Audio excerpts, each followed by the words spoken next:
உடம்புக்கு ரொம்பவே ஹெல்த்தியான ஒரு டேஸ்டியான ராகி மாவில் பண்ணக்கூடிய பால் கொழுக்கட்டை எப்படி பண்ணலான்னு தாங்க பார்க்க போகிறோம். முக்கியமாக குழந்தைங்களுக்கு நீங்கள் செஞ்சு கொடுக்கலாம். இப்போ இது பண்ணுறதுக்காக ஒரு மிக்ஸி ஜாரில் அரை கப்பு துருவின தேங்காய், 4 போல் ஏலக்காய், கொஞ்சமாக தண்ணி சேர்த்து நல்லா அரைச்சிட்டு இதில் வந்து பால் நம்ம வந்து ரெடி பண்ணி எடுத்துக்கணும். நல்லா பிழிஞ்சு எடுத்து பால் மாற்றி வச்சுக்கோங்க. இப்போ ஒரு பவுலில் 1 கப் அளவுக்கு ராகி மாவு, ஒரு 1/4 டீஸ்பூன் உப்பு, 1 டேபிள் ஸ்பூன் நெய் சேர்த்து நல்லா மிக்ஸ் பண்ணிவிட்டு சூடான தண்ணி 1 கப்பு சேர்க்கணும். நல்லா கொதிக்க சூடாக இருக்கணும்.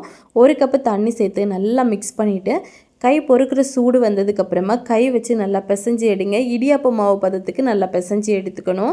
இப்போ இதில் 1 டேபிள் ஸ்பூன் நெய் சேர்த்து நம்ம வந்து நல்லா மிக்ஸ் பண்ணிவிட்டு நம்மளுக்கு தேவையான சைஸுக்கு உருண்டைகளாக பிடிச்சி எடுத்துக்கலாம். நான் வந்து குட்டி குட்டி பால்ஸாக இந்த மாதிரி உருண்டை பிடிச்சி எடுக்க போகிறேன். நீங்கள் உங்களுக்கு தேவையான சைஸில் பிடிச்சி எடுத்துக்கோங்க. இப்போ இதை மாற்றி வச்சுட்டு ஒரு கடாயில் 2 கப் அளவுக்கு தண்ணி சேர்த்து தண்ணி நல்லா கொதிச்சதுக்கப்புறமா நம்ம உருண்டைகள் எடுத்து வச்சுருக்கோம்ல ராகி மாவில், அது எல்லாத்தையுமே கம்ப்ளீட்டாக இதுக்குள்ளே போட்டு நல்லா கொதிக்க வச்சு வேக விடணும். அப்போ தான் இந்த உருண்டைகள் எல்லாமே உடையாமல் இருக்கும்.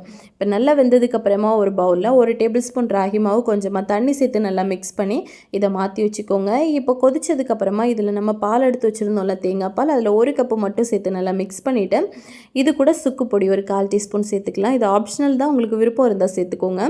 அப்புறமா இதில் நம்ம கலந்து வச்ச ராகி மாவு மிக்ஸையும் ஊற்றி நீங்கள் மிக்ஸ் பண்ணிங்கன்னா கொஞ்சம் திக்காகும். அப்புறமா கடைசியாக 1 கப்பு தேங்காய் பால், இது கூட நாட்டு சக்கரை ஒரு 3/4 கப் சேர்த்து நல்லா மிக்ஸ் பண்ணி எடுத்தீங்க அப்படின்னா அவ்வளோ டேஸ்டியான ஹெல்த்தியான ராகி உருண்டை வந்து ரெடி ஆயிடுச்சு. ஸோ கண்டிப்பாக ட்ரை பண்ணிவிட்டு எப்படி வந்துச்சுன்னு கமெண்ட் பண்ணுங்கள். ஃபுல் டீட்டெயில் வீடியோ நம்ம சேனலில் இருக்குது, செக் பண்ணுங்கள். தேங்க்யூ.